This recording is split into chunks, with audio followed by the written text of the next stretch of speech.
The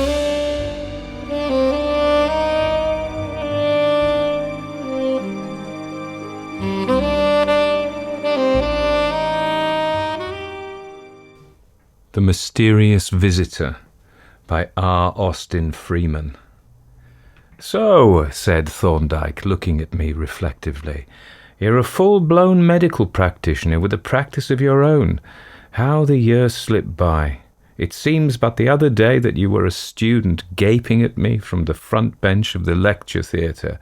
"Did I gape?" I asked incredulously. "I use the word metaphorically," said he, "to denote ostentatious attention. You always took my lectures very seriously. May I ask if you have ever found them of use in your practice?" "I can't say that I have ever had any very thrilling medico-legal experiences since that extraordinary cremation case that you investigated, the case of Septimus Maddock, you know. But that reminds me that there is a little matter that I meant to speak to you about. It is of no interest, but I just wanted your advice, though it isn't even my business, strictly speaking. It concerns a patient of mine, a man named Crofton, who has disappeared rather unaccountably." "And do you call that a case of no medico-legal interest?" demanded Thorndyke. "Oh, there's nothing in it. He just went for a holiday, and he hasn't communicated with his friends very recently. That's all. What makes me a little uneasy is that there is a departure from his usual habits. He is generally a fairly regular correspondent. That seems a little significant in view of his personality. He is markedly neurotic, and his family history is by no means what one would wish." "That is an admirable thumbnail sketch, Jardine," said Thorndyke, "but it lacks detail. Let us have a full-size picture." "Very well," said I, "but you mustn't let me bore you. To begin with, Crofton, he is a nervous, anxious, worrying sort of fellow, everlastingly fussing about money affairs, and latterly this tendency has been getting worse. He fairly got the jumps about his financial position, felt that he was steadily drifting into bankruptcy, and couldn't get the subject out of his mind. It was all bunkum. I'm more or less a friend of the family, and I know that there was nothing to worry about. Mrs. Crofton assured me that, although they were a trifle hard up, they could rub along quite safely. As he seemed to be getting the hump worse and worse, I advised him to go away for a change and stay in a boarding house where he could see some fresh faces. Instead of that, he elected to go down to a bungalow that he has at Sea Salter near Whitstable and lets out in the season. He proposed to stay by himself and spend his time in sea bathing and country walks. I wasn't very keen on this, for solitude was the last thing that he wanted. There was a strong family history of melancholia and some unpleasant rumours of suicide. I didn't like his being alone at all. However, another friend of the family, Mrs. Crofton's brother in fact, a chap named Ambrose, offered to go down and spend a weekend with him to give him a start, and afterwards to run down for an afternoon whenever he was able. So off he went with Ambrose on Friday the 16th of June, and for a time all went well. He seemed to be improving in health and spirits, and wrote to his wife regularly 2 or 3 times a week.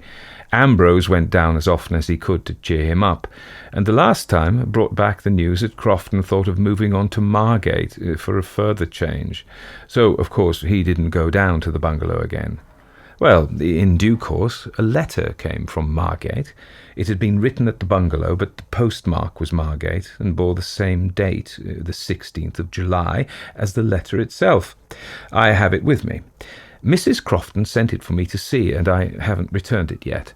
But there's nothing of interest in it, beyond the statement that he was going on to Margate by the next train, and would write again when he had found rooms there. That was the last that was heard of him. He never wrote, and nothing is known of his movements excepting that he left Sea Salter and arrived at Margate. This is the letter." I handed it to Thorndyke, who glanced at the postmark and then laid it on the table for examination later. "Have any inquiries been made?" he asked. "Yes, his photograph has been sent to the Margate police, but of course, well, you know what Margate is like in July. Thousands of strangers coming and going every day. It's hopeless to look for him in that crowd, and it's quite possible that he isn't there now. But his disappearance is most inopportune, for a big legacy has just fallen in, and naturally Mrs. Crofton is frantically anxious to let him know. It's a matter of about £30,000. Was this legacy expected? Asked Thorndyke. No, the Croftons knew nothing about it.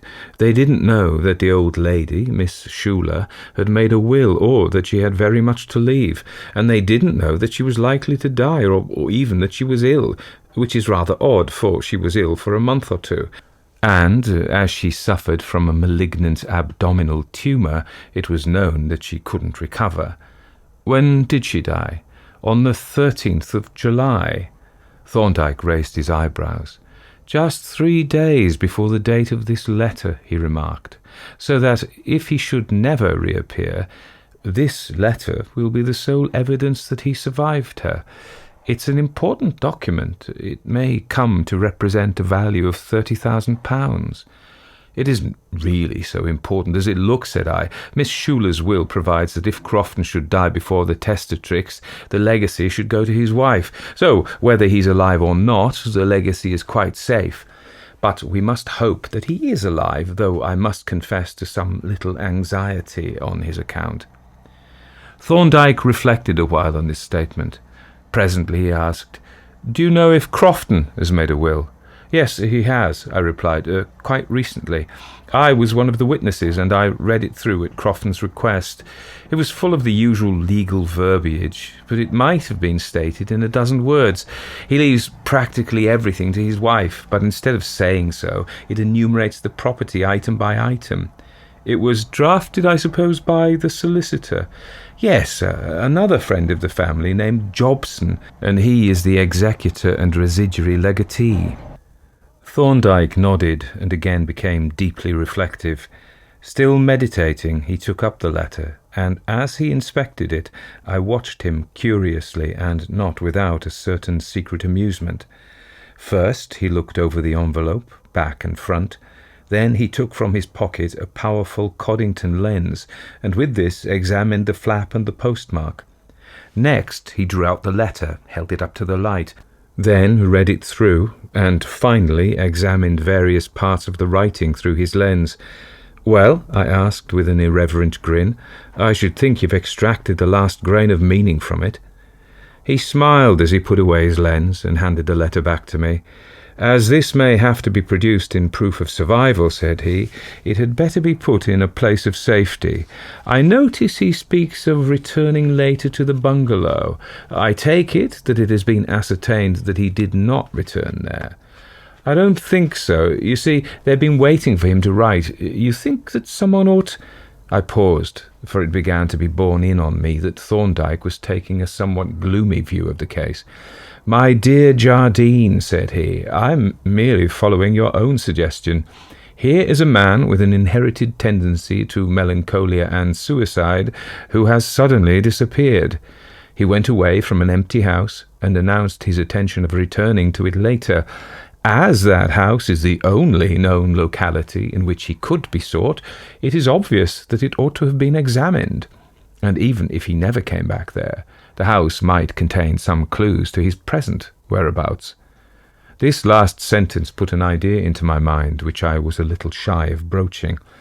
What was a clue to Thorndyke might be perfectly meaningless to an ordinary person.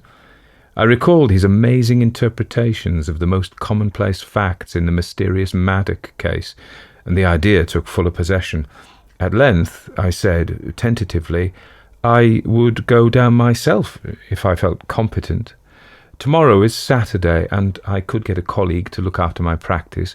There isn't much doing just now, but when you speak of clues, and when I remember what a duffer I was last time, I wish it were possible for you to have a look at the place." To my surprise, he assented almost with enthusiasm. "Why not?" said he. "It's a weekend. We could put up at the bungalow, I suppose, and have a little gypsy holiday. And there are undoubtedly points of interest in the case. Let's go down tomorrow. We can lunch in the train and have the afternoon before us. You had better get a key from Mrs. Crofton, or, if she hasn't got one, an authority to visit the house. We may want that if we have to enter without a key, and we go alone, of course." I assented joyfully, not that I had any expectations as to what we might learn from our inspection, but something in Thorndyke's manner gave me the impression that he had extracted from my account of the case some significance that was not apparent to me. The bungalow stood on a space of rough ground a little way behind the sea-wall, along which we walked towards it from Whitstable, passing on our way a shipbuilder's yard and a slipway, on which a collier brigantine was hauled up for repairs. There were one or two other bungalows adjacent, but a considerable distance apart, and we looked at them as we approached to make out the names painted on the gates. "That will probably be the one," said Thorndyke, indicating a small building enclosed within a wooden fence, and provided, like the others, with a bathing hut just above the high water mark. Its solitary, deserted aspect and lowered blinds supported his opinion, and when we reached the gate, the name Middlewick painted on it settled the matter. "Next question is," said I, "how the deuce are we going to get in? The gate's locked and there's no bell. Is it worthwhile to hammer at the fence?" "I wouldn't do that," replied Thorndyke. "The place is pretty certainly empty, or the gate wouldn't be locked. We shall have to climb over, unless there's a back gate unlocked, so the less noise we make, the better." We walked round the enclosure, but there was no other gate, nor was there any tree or other cover to disguise our rather suspicious proceedings. "There's no help for it, Jardine," said Thorndyke, "so here goes." He put his green canvas suitcase on the ground, grasped the top of the fence with both hands, and went over like a harlequin. I picked up the case and handed it over to him, and having taken a quick glance round, followed my leader. "Well," I said, "here we are. And now, how are we going to get into the house?" "We shall have to pick a lock if there's no door open, or else go in by a window. Let's take a look around." We walked round the house to the back door, but found it not only locked, but bolted top and bottom, as Thorndyke ascertained with his knife-blade. The windows were all casements and all fastened with their catches. "The front door will be the best," said Thorndyke. "It can't be bolted unless it got out by the chimney. And I think my smoker's companion will be able to cope with an ordinary door lock. It looked like a common builder's fitting." As he spoke, we returned to the front of the house, and he produced the smoker's companion from his pocket. I don't know what kind of smoker it was designed to accompany. The lock was apparently a simple affair, for the second trial with the companion shot back the bolt, and when I turned the handle, the door opened. As a precaution, I called out to inquire if there was anybody within, and then, as there was no answer, we entered, walking straight into the living room, as there was no hall or lobby. A couple of paces from the threshold, we halted to look round the room, and on me the aspect of the place produced a vague sense of discomfort. Though it was early on a bright afternoon, the room was almost completely dark, for not only were the blinds lowered, but the curtains were drawn as well. "It looks," said I, peering about the dim and gloomy apartment with sun-dazzled eyes, "as if he had gone away at night. He wouldn't have drawn the curtains in the daytime." "One would think not," Thorndyke agreed, "but it doesn't follow." He stepped to the front window, and drawing back the curtains, pulled up the blind, revealing a half-curtain of green serge over the lower part of the window. As the bright daylight flooded the room, he stood with his back to the window, looking about with deep attention, letting his eyes travel slowly over the walls, the furniture, and, especially, the floor. Presently he stooped to pick up a short match-end which lay just under the table opposite the door, and as he looked at it thoughtfully, he pointed to a couple of spots of candle grease on the linoleum near the table. Then he glanced at the mantelpiece, and from that to an ash bowl on the table. "These are only trifling discrepancies," said he, "but they are worth noting. You see," he continued in response to my look of inquiry, "that this room is severely trim and orderly. Everything seems to be in its place. The matchbox, for instance, has its fixed receptacle above the mantelpiece, and there's a bowl for the burnt matches, regularly used, as its contents show. Yet here is a burnt match thrown on the floor, although the bowl is on the table, quite handy. And the match, you notice, is not the same kind as those in the box over the mantelpiece, which is a large Bryant and May, or as the burnt matches in the bowl, which have evidently come from it. But if you look in the bowl, he continued, picking it up, you will see 2 burnt matches of this same kind, apparently the small size Bryant and May, one burnt quite short and the other only half burnt. The suggestion is fairly obvious, but as I say, there is a slight discrepancy. I don't know, said I, that either the suggestion or the discrepancy is very obvious to me. He walked over to the mantelpiece and took the matchbox from its case. You see, said he, opening it, that this box is nearly full. It has an appointed place, and it was in that place. We find a small match burnt right out under the table opposite the door, and 2 more in the bowl under the hanging lamp. A reasonable inference is that someone came in the dark and struck a match as he entered. That match must have come from a box that he brought with him in his pocket. It burned out, and he struck another, which also burned out while he was raising the chimney of the lamp, and he struck a third to light the lamp. But if that person was Crofton, why did he need to strike a match to light the room when the matchbox was in its usual place? And why did he throw the match end on the floor? You mean that the suggestion is that the person was not Crofton? And I think you're right. Crofton doesn't carry matches in his pocket. He uses wax vestas and carries them in a silver case. It might possibly have been Ambrose, Thorndyke suggested. I don't think so, said I. Ambrose uses a petrol lighter. Thorndyke nodded. There may be nothing in it, said he, but it offers a suggestion. Shall we look over the rest of the premises? He paused for a moment to glance at a small keyboard on the wall, on which 1 or 2 keys were hanging, each distinguished by a little ivory label, and by the name written underneath the peg. Then he opened a door in the corner of the room. As this led into the kitchen, he closed it and opened an adjoining room, which gave access to a bedroom. This is probably the extra bedroom, he remarked as we entered. The blinds have not been drawn down, and there is a general air of trimness that suggests a tidy up of an unoccupied room, and the bed looks as if it had been out of use. After an attentive look round, he returned to the living room and crossed to the remaining door. As he opened it, we looked into a nearly dark room, both the windows being covered by thick serge curtains. Well, he observed, when he had drawn back the curtains and raised the blinds, there's nothing painfully tidy here. This is a very roughly made bed, and the blanket is outside the counterpane. He looked critically about the room, and especially at the bedside table. Here are some more discrepancies, said he. There are 2 candlesticks, in one of which the candle has burned itself right out, leaving a fragment of wick. There are 5 burnt matches in it, 2 large ones from the box by its side, and 3 small ones, of which 2 are mere stumps. The second candle is very much gutted, and I think he lifted it out of its socket. Yes, it's been used out of the candlestick. You see that the grease has run right down to the bottom, and there's a distinct impression of a thumb, apparently a left thumb, made while the grease was warm. Then you notice the mark on the table of a tumbler which had contained some liquid that was not water, but there is no tumbler. However, it may be an old mark, though it looks fresh. It's hardly like Crofton to leave an old mark on the table, said I. He's a regular old maid. We had better see if the tumbler is in the kitchen.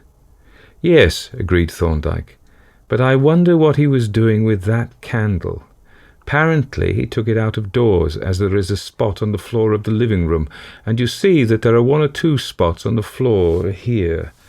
He walked over to a chest of drawers near the door, and was looking into a drawer which he had pulled out, and which I could see was full of clothes, when I observed a faint smile spreading over his face.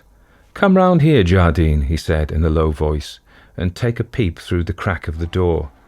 I walked round, and applying my eye to the crack, I looked across the living room at the end window. Above the half curtain I could distinguish the unmistakable top of a constabulary helmet. "Listen," said Thorndyke, "they are in force." As he spoke, there came from the neighbourhood of the kitchen a furtive scraping sound, suggestive of a pocket-knife persuading a window catch. It was followed by the sound of an opening window, and then of a stealthy entry. Finally, the kitchen door opened softly. Someone tiptoed across the living room, and a burly police sergeant appeared framed in the bedroom doorway. "Good afternoon, Sergeant," said Thorndyke with a genial smile. "Yes, that's all very well," was the response, "but the question is, who might you be, and what might you be doing in this house?" Thorndyke briefly explained our business, and when we had presented our cards and Mrs. Crofton's written authority, the sergeant's professional stiffness vanished like magic. "It's all right, Tompkins," he sang out to an invisible myrmidon. "You had better shut the window and go out by the front door. You must excuse me, gentlemen," he added, "but the tenant of the next bungalow cycled down and gave us the tip. He watched you through his glasses and saw you pick the front door lock. It did look a bit queer, you must admit." Thorndyke admitted it freely with a faint chuckle, and we walked across the living room to the kitchen. Here the sergeant's presence seemed to inhibit comments, but I noticed that my colleague cast a significant glance at a frying pan that rested on a Primus stove.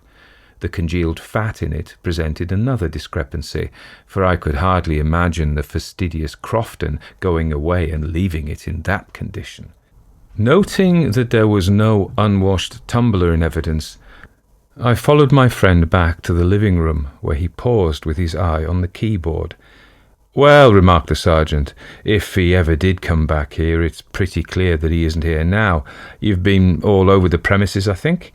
"All except the bathing hut," replied Thorndyke, and as he spoke he lifted the key so labelled from its hook. The sergeant laughed softly.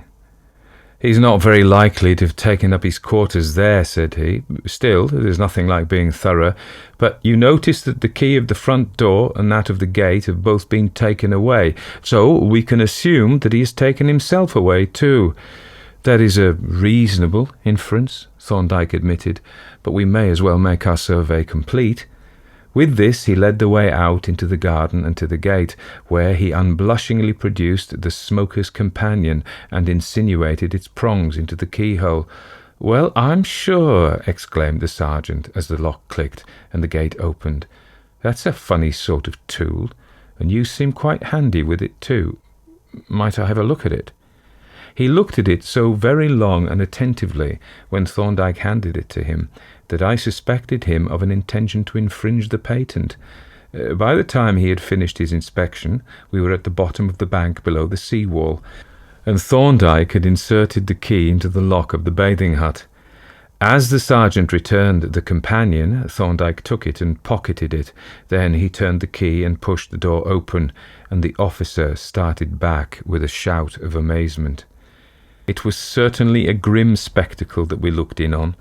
The hut was a small building, about 6 feet square, devoid of any furniture or fittings, excepting 1 or 2 pegs high up on the wall. The single unglazed window was closely shuttered, and on the bare floor, in the farther corner, a man was sitting, leaning back into the corner, with his head dropped forward on his breast. The man was undoubtedly Arthur Crofton. That much I could say with certainty, notwithstanding the horrible changes wrought by death and the lapse of time. But, I added, when I had identified the body, I should have said that he had been dead more than a fortnight. He must have come straight back from Margate and done this, and that will probably be the missing tumbler, I concluded, pointing to one that stood on the floor close to the right hand of the corpse. "No doubt," replied Thorndyke, somewhat abstractedly. He had been looking critically about the interior of the hut, and now remarked, "I wonder why he didn't shoot the boat instead of locking himself in, and what has become of the key? He must have taken it out of the lock and put it into his pocket." He looked interrogatively at the sergeant, who, having no option but to take the hint, advanced with an expression of horrified disgust and proceeded very gingerly to explore the dead man's clothing. "Ah," he exclaimed at length, "here we are." He drew from the waistcoat pocket a key with a small ivory label attached to it. "Yes, this is the one. You see it's marked bathing hut." He handed it to Thorndyke, who looked at it attentively and even with an appearance of surprise, and then, producing an indelible pencil from his pocket, wrote on the label, "Found on the body." "The first thing," said he, "is to ascertain if it fits the lock." "Why, it must," said the sergeant, "if he locked himself in with it." "Undoubtedly," Thorndyke agreed, "but that is the point. It doesn't look quite similar to the other one."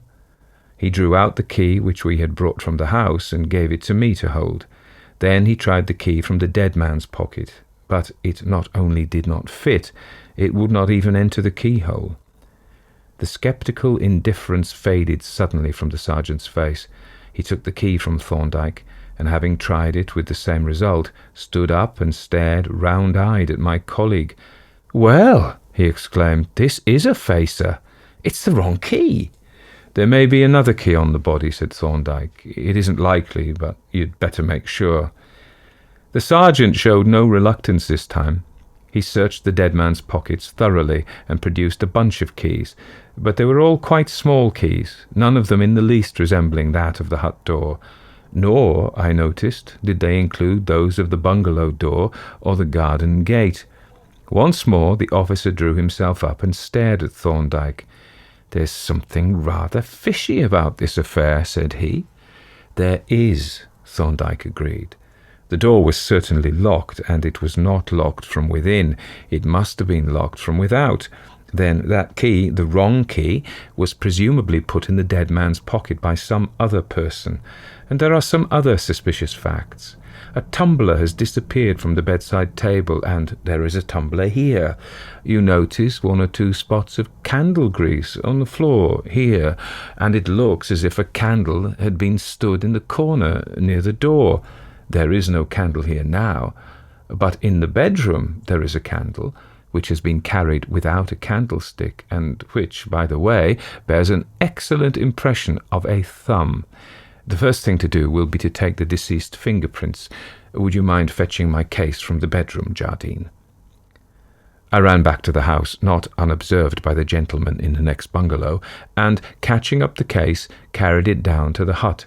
When I arrived there, I found Thorndyke holding the tumbler delicately in his gloved left hand while he examined it against the light with the aid of his lens. He handed the latter to me and observed, "If you look at this carefully, Jardine, you'll see a very interesting thing. There are the prints of two different thumbs, both left thumbs, and therefore of different persons. You remember that the tumbler stood by the right hand of the body, and that the table, which bore the mark of a tumbler, was at the left-hand side of the bed. When I had examined the thumbprints, he placed the tumbler carefully on the floor and opened his research case, which was fitted as a sort of portable laboratory. From this he took a little brass box containing an ink tube, a tiny roller, and some small cards, and using the box lid as an inking plate, he proceeded methodically to take the dead man's fingerprints, writing the particulars on each card. "I don't quite see what you want with Crofton's fingerprints," said I. "The other man's would be more to the point." "Undoubtedly," Thorndyke replied, "but we have to prove that they are another man's, that they are not Crofton's. And there is that print on the candle. That is a very important point to settle. And as we have finished here, we had better go and settle it at once." He closed his case, and taking up the tumbler with his gloved hand, led the way back to the house, the sergeant following when he had locked the door. We proceeded direct to the bedroom, where Thorndyke took the candle from its socket, and with the aid of his lens compared it carefully with the two thumbprints on the card, and then with the tumbler. "It is perfectly clear," said he. "This is a mark of a left thumb. It's totally unlike Crofton's, and it appears to be identical with the strange thumbprint on the tumbler, from which it seems to follow that the stranger took the candle from this room to the hut and brought it back. But he probably blew it out before leaving the house and lit it again in the hut." The sergeant and I examined the cards, the candle, and the tumbler, and then the former asked, "I suppose you have no idea whose thumbprint that might be? You don't know, for instance, of anyone who might have had any motive for making away with Mr. Crofton?" "That," replied Thorndyke, "is rather a question for the coroner's jury." "So it is," the sergeant agreed. "But there won't be much question about their verdict. It's a pretty clear case of wilful murder." To this Thorndyke made no reply, excepting to give some directions as to the safekeeping of the candle and tumbler, and our proposed gipsy holiday being now evidently impossible, we took our leave of the sergeant, who already had our cards, and wended back to the station. "I suppose," said I, "we shall have to break the news to Mrs. Crofton." "That's hardly our business," he replied. "We can leave that to the solicitor or to Ambrose. If you know the lawyer's address, you might send him a telegram, arranging a meeting at 8 o'clock tonight. Give no particulars, just say, 'Crofton found,' but mark the telegram urgent, so that he'll keep the appointment." On reaching the station, I sent off the telegram, and very soon afterwards the London train was signalled. It turned out to be a slow train, which gave us ample time to discuss the case, and me ample time for reflection. And, in fact, I reflected a good deal, for there was a rather uncomfortable question in my mind, the very question that the sergeant had raised, and that Thorndyke had obviously evaded. Was there anyone who might have had a motive for making away with Crofton? It was an awkward question when one remembered the great legacy that had just fallen in, and the terms of Miss Schuyler's will, which expressly provided that if Crofton died before his wife, the legacy should go to her. Now, Ambrose was the wife's brother, and Ambrose had been in the bungalow alone with Crofton, and nobody else was known to have been there at all. I meditated on these facts uncomfortably, and would have liked to put the case to Thorndyke, but his reticence, his evasion of the sergeant's question, and his decision to communicate with the solicitor rather than with the family showed pretty clearly what was in his mind, and that he did not wish to discuss the matter.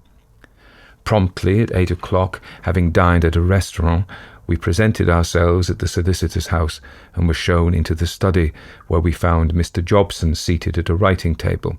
He looked at Thorndyke with some surprise, and, when the introductions had been made, said somewhat dryly, "We may take it that Dr. Thorndyke is in some way connected with our rather confidential business." "Certainly," I replied. "That is why he's here." Jobson nodded. "And how is Crofton?" he asked. "And where did you dig him up?" "I'm sorry to say," I replied, "that he is dead. It's a dreadful affair. We found the body locked in the bathing hut. He was sitting in a corner with a tumbler on the floor by his side." "Horrible, horrible!" exclaimed the solicitor. "He ought never to have gone there alone. I said so at the time. And it is most unfortunate on account of the insurance, though that is not a large amount. Still, the suicide clause, you know."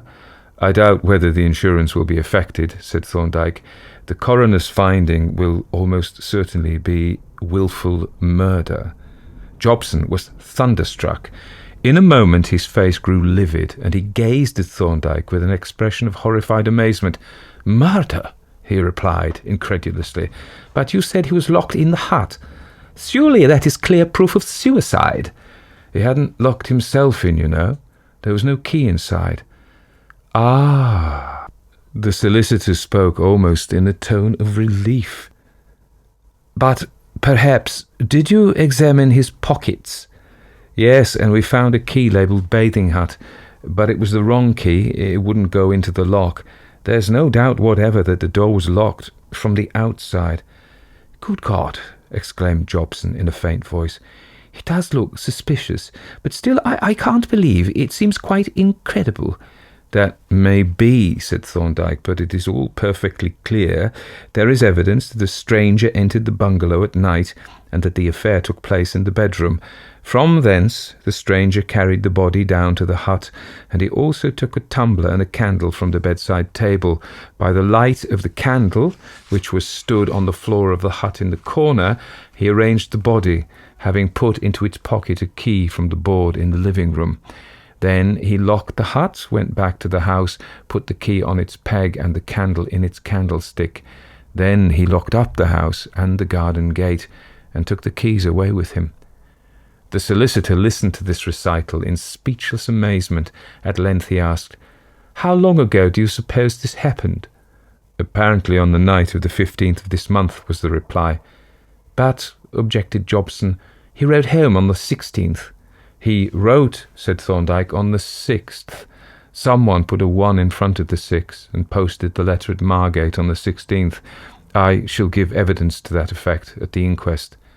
I was becoming somewhat mystified. Thorndyke's dry, stern manner, so different from his usual suavity, and the solicitor's uncalled-for agitation, seemed to hint at something more than met the eye. I watched Jobson as he lit a cigarette with a small Bryant and May match, which he threw on the floor, and listened expectantly for his next question. At length he asked, "Was there any sort of clue as to who this stranger might be?" "The man who will be charged with the murder?" "Oh, yes. The police have the means of identifying him with absolute certainty." "That is, if they can find him," said Jobson. "Naturally. But when all the very remarkable facts have transpired at the inquest, that individual will probably come pretty clearly into view." Jobson continued to smoke furiously, with his eyes fixed on the floor as if he were thinking hard. Presently he asked, without looking up, "Suppose they do find this man. What then? What evidence is there that he murdered Crofton?" "You mean direct evidence?" said Thorndyke.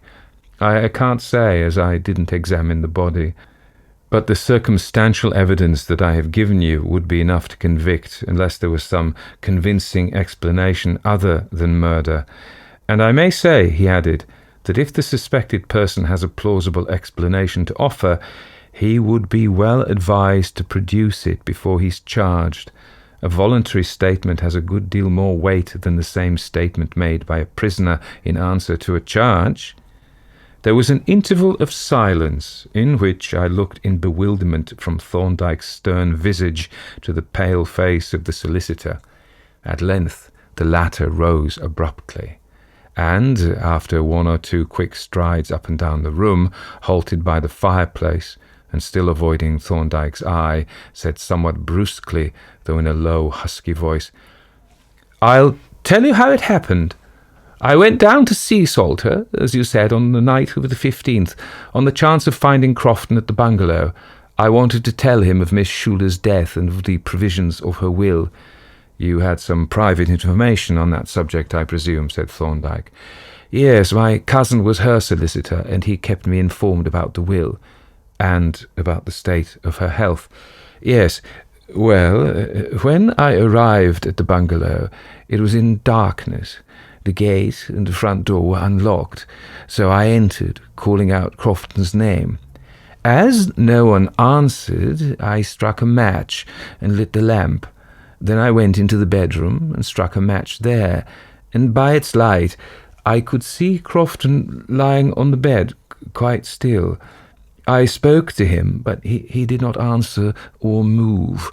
Then I lighted a candle on his table, and now I could see what I had already guessed, that he was dead, and that he had been dead some time, probably more than a week. It was an awful shock to find a dead man in this solitary house, and my first impulse was to rush out and give the alarm.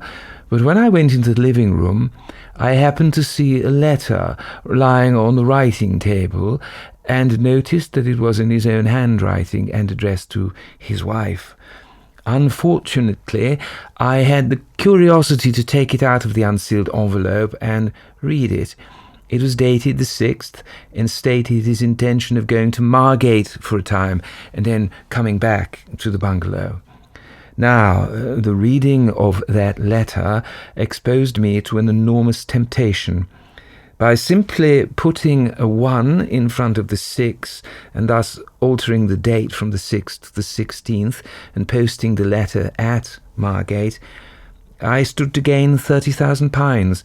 I saw that at a glance, but I did not decide immediately to do it. I pulled down all the blinds, drew the curtains, and locked up the house while I thought it over. There seemed to be practically no risk, unless someone should come to the bungalow and notice that the state of the body did not agree with the altered date on the letter. I went back and looked at the dead man. There was a burnt-out candle by his side, and a tumbler containing the dried-up remains of some brown liquid. He had evidently poisoned himself. Then it occurred to me that if I put the body and the tumbler in some place where they were not likely to be found for some time, the discrepancy between the condition of the body and the date of the letter would not be noticed. For some time I could think of no suitable place, but at last I remembered the bathing hut. No one would look there for him. If they came to the bungalow and didn't find him there, they would merely conclude that he had not come back from Margate. I took the candle and the key from the keyboard and went down to the hut. But there was a key in the door already, so I brought the other key back and put it in Crofton's pocket, never dreaming that it might not be the duplicate. Of course, I ought to have tried it in the door. Well, you know the rest. I took the body down about 2 a.m, locked up the hut, brought away the key and hung it on the board, took the counterpane off the bed, as it had some marks on it, and remade the bed with the blanket outside. In the morning I took the train to Margate, posted the letter, after altering the date, and threw the gate key and that of the front door into the sea. That is what really happened. You may not believe me, but I think you will, as you have seen the body, and will realize that I had no motive for killing Crofton before the 15th, whereas Crofton evidently died before that date. I would not say evidently, said Thorndyke, but as the date of his death is the vital point in your defence, you would be wise to notify the coroner of the importance of the issue. I don't understand this case, I said, as we walked homewards. I was spending the evening with Thorndyke. You seem to smell a rat from the very first, and I don't see how you spotted Jobson. It's a mystery to me. It wouldn't be if you were a lawyer, he replied. The case against Jobson was contained in what you told me at our first interview. You yourself commented on the peculiarity of the will that he drafted for Crofton. The intention of the latter was to leave all his property to his wife, but instead of saying so, the will specified each item of property and appointed a residuary legatee, which was Johnson himself.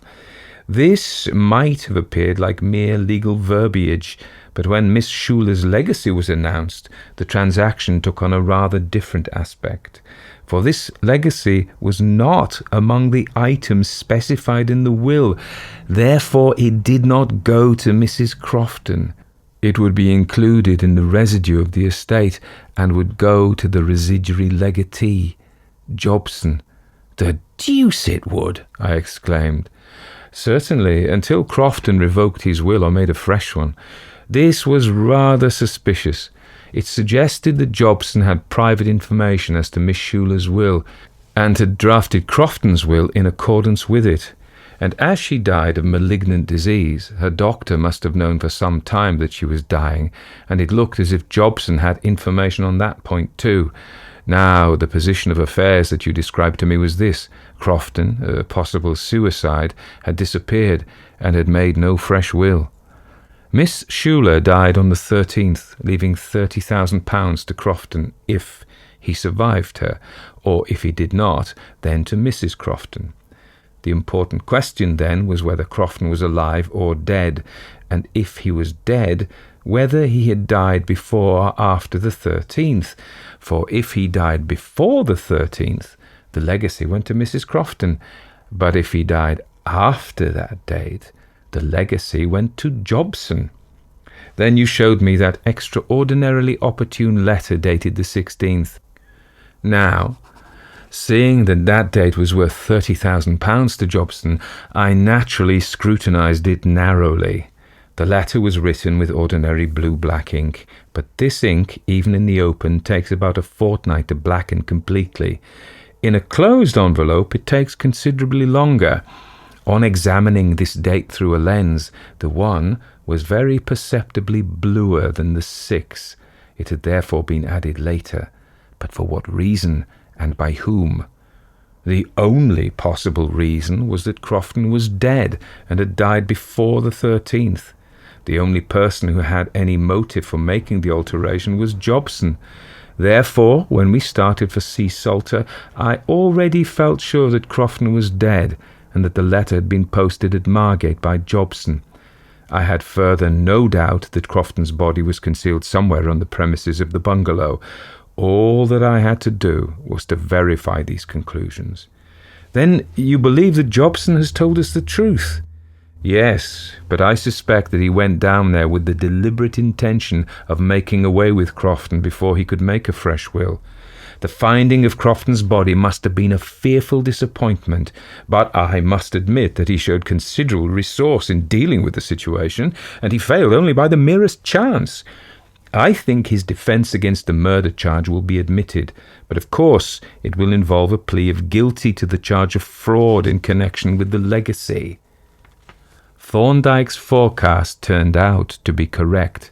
Jobson was acquitted of the murder of Arthur Crofton, but is at present doing time in respect of the forged letter and the rest of his too ingenious scheme.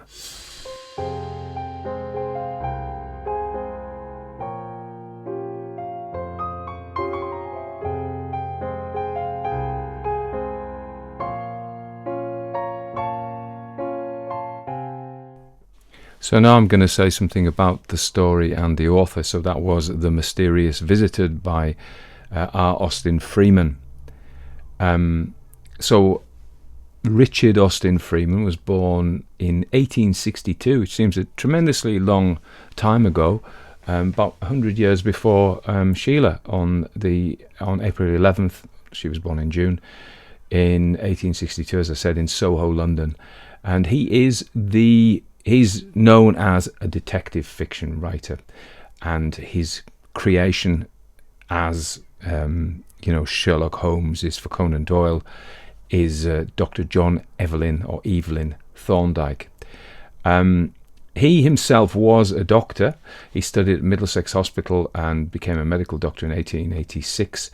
And so his detective stories have this real emphasis on forensic science and logical deduction. So his medical career took him to the Gold Coast, which is Ghana these days, as part of the British Colonial Service, where he served as a doctor. However, health issues and a strong aversion to the tropical climate led him to return to England, where he found when he started to write. He began co-authoring stories with John James Pitcairn using a pseudonym, Clifford Ashdown, and they wrote The Adventures of Romney Pringle. I don't know that one. But it was then the debut novel with Dr. Thorndyke, The Red Thumb Mark, 1907, that introduced this particular medico-legal style, this medico-legal expert who becomes... Now, a slight digression, coroners. Coroners in the system which is inherited English law, those parts of the world, English common law, you can be a doctor or a lawyer to be a coroner. The truth of it is, in the USA, most coroners are doctors, whereas in England, most coroners are lawyers. But we have actually got one who's a doctor, which is unusual. I used to have a lot to do with coroners when I worked in mental health, sadly, due to the deaths of patients. Sounds terrible. It was terrible. So I'm very interested in this medical legal stuff anyway. So Thorndyke himself he's not as quirky. Certainly in the stories I've read, he hasn't come out in the same way as Holmes, as being very quirky. But he is this, he's not as tetchy either, and he's quite an affable geezer.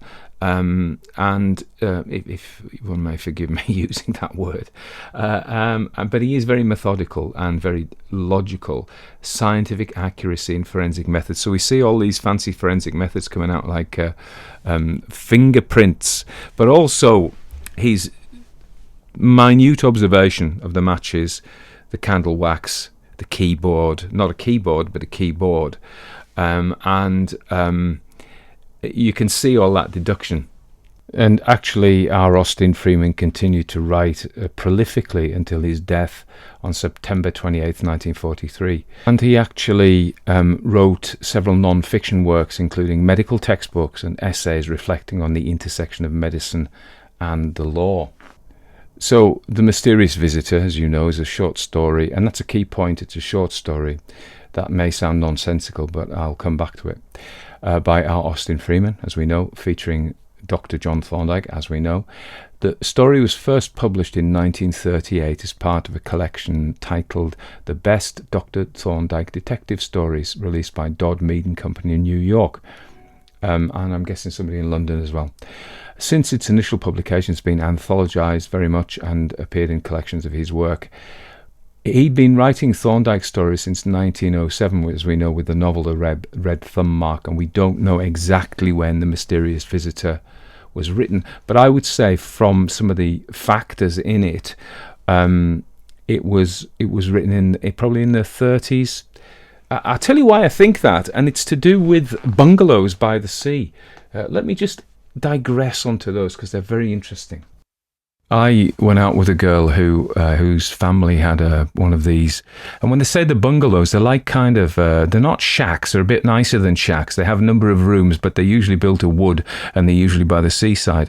And her family had one that they'd inherited down from her grandmother, who may have built it, and that was at Newgale in Pembrokeshire. Now, we used to go on holiday near where I live at Allenby on the Cumberland coast, and they were there as well. And what happened was, in the 1920s and 30s, there was a boom in the development of affordable seaside bungalows marketed as holiday homes. But these bungalows were often very basic, prefabricated structures containing just a few small rooms.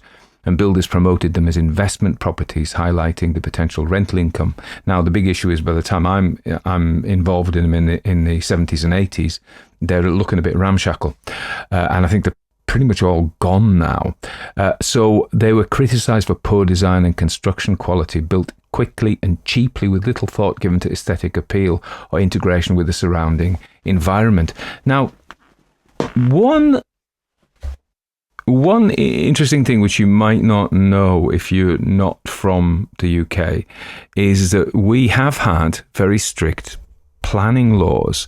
So even though you may own land and you may have money, but you are not allowed to build what you want to build without approval being given by the local council.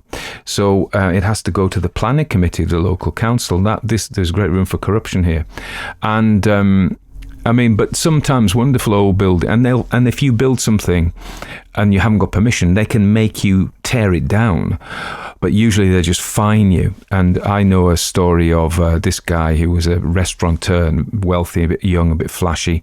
And there was a very old sort of 17th century barn, historic, listed, and he pulled it down to build housing because he was going to make a lot of money from the houses. And he just took it as a tax, he did get fined, but, it was okay. It was a business expense, which is a terrible shame, really.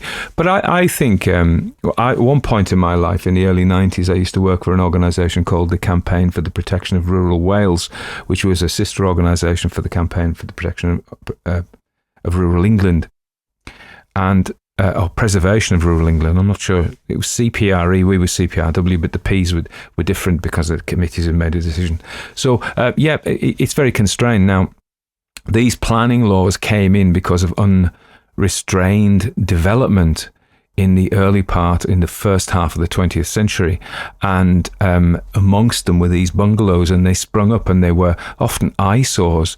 And also the other thing I remember learning in geography was ribbon development, whereby along the main roads, miles and miles of houses would appear. So I can think of some villages near us that are there's a road and there's a house on either side. And you see that in the USA a lot, and in Ireland a lot, actually. No offence to either of you, but there we are. I don't think it looks very nice, and maybe I'm just reflecting my prejudices. So this is my reason for dating the story at that time. I'm almost like Thorndyke, aren't I? Looking at a piece of wax, working out what it means. looking at the bungalow, working out its date from that. Yes, I could make a living as a detective. Oh, it makes me laugh that these detectives, that the police would let them just wander in and do the forensics now and take orders from them. Now, I said I would come back to the fact that this is a short story. We know it's a short story. And what I mean by that is when you start a short story, either reading it yourself or you're listening to the audiobook and you see how long it is and you know it's going to develop and conclude within a certain period, not a long period. So this sets us up, and certainly I'm used to saying this about ghost stories, but it's certainly true about detective stories. We know the crime has to be introduced and has to be resolved. Yeah, and there's a certain pattern, particularly in this kind of golden age of detective, whereby the crime happens. Clues are poured over, the detective investigates. Then the detective, about 2/3 of the way through, has come to a conclusion, but doesn't share it with their sidekick. So Jardine, the sidekick's really important. If you think about this, if there was no Jardine, it would merely consist of Thorndyke mumbling to himself. There would be no drama. It wouldn't be as interesting. So if you're ever writing a story with one character, you need two.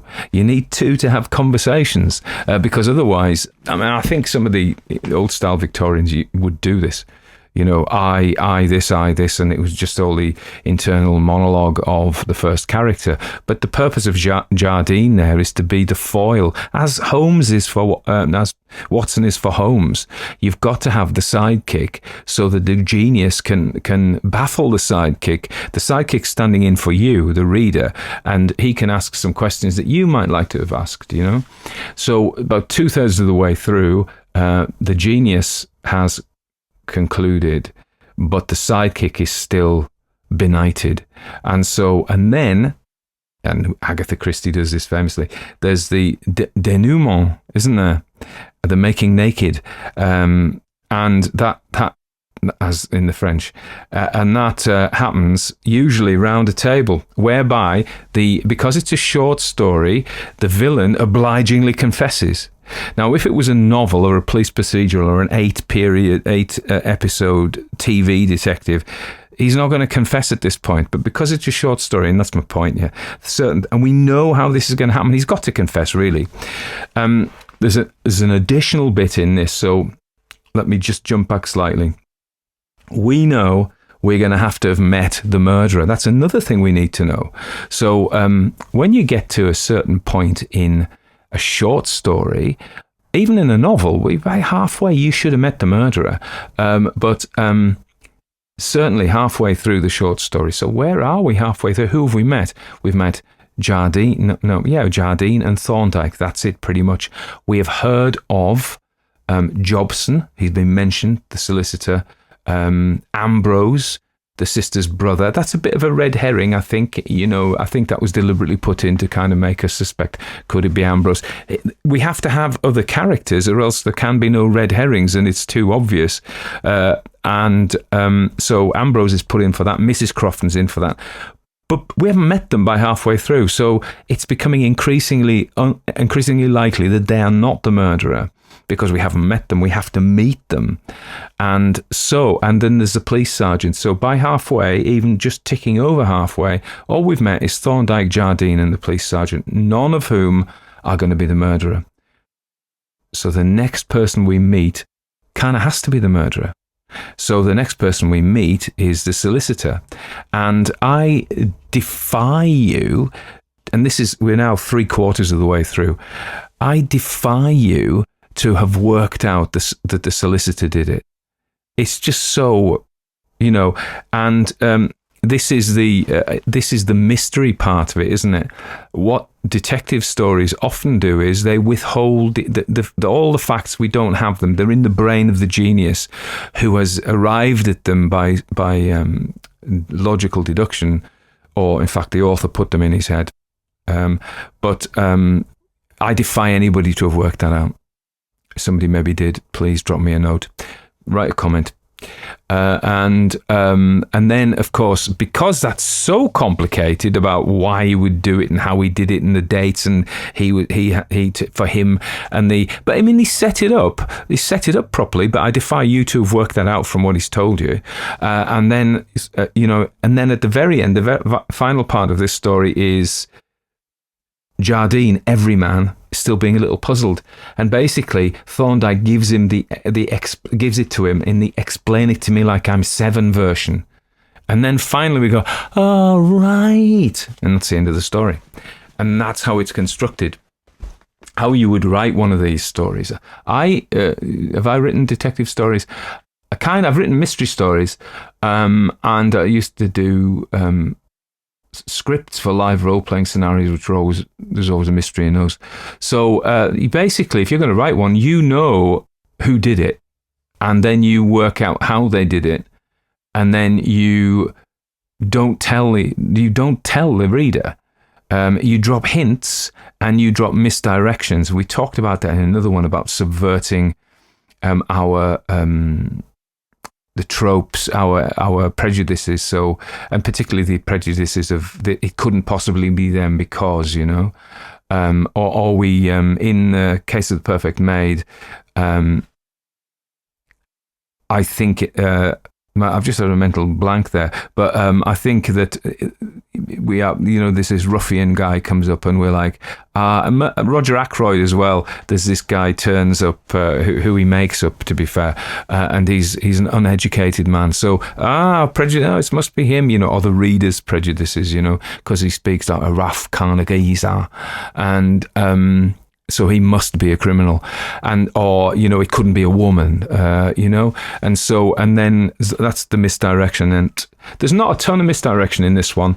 Ambrose appears potentially, Mrs. Crofton appears potentially, but I think the main thing is the mystery, i.e., all the facts are there. In retrospect, because it wasn't just made up as R. Austin Freeman went along. So he knew who did it and he knew how they did it, but he just didn't tell you. And he dropped observations that you couldn't have really worked out. But at the end, he explains them and you go, yes, because they've already been previously mentioned. I've said many times, you cannot do a Deus Ex Machina. You cannot drop a solution at the end that you have not foreshadowed. You must foreshadow and hint at the truth, as well as misdirecting with your left hand, pointing like a stage magician. Get the attention of the reader onto something else. Play on their prejudices. Just do little magnetic. Certain items of life are more attractive. They pull our attention. Put those in, and humor, whatever. Just get the attention away, drop the facts in, but do not highlight them. And at the end, reveal it. And then they go, the facts, yes. Whereas if you don't put the facts in at all, they're like, that was a load of rubbish. Yeah, and that's true. So get writing the mysteries. Nobody writes them like these days. Nobody has to get horribly butchered. Doesn't have to be any body gore. Doesn't have to be any rather unpleasant crimes committed. I mean, murder is rather unpleasant, of course, but actually he didn't even murder. Did he murder him? He says not. Thorndyke says yes. Yeah, I think he murdered him. Okay, all right. See you again soon.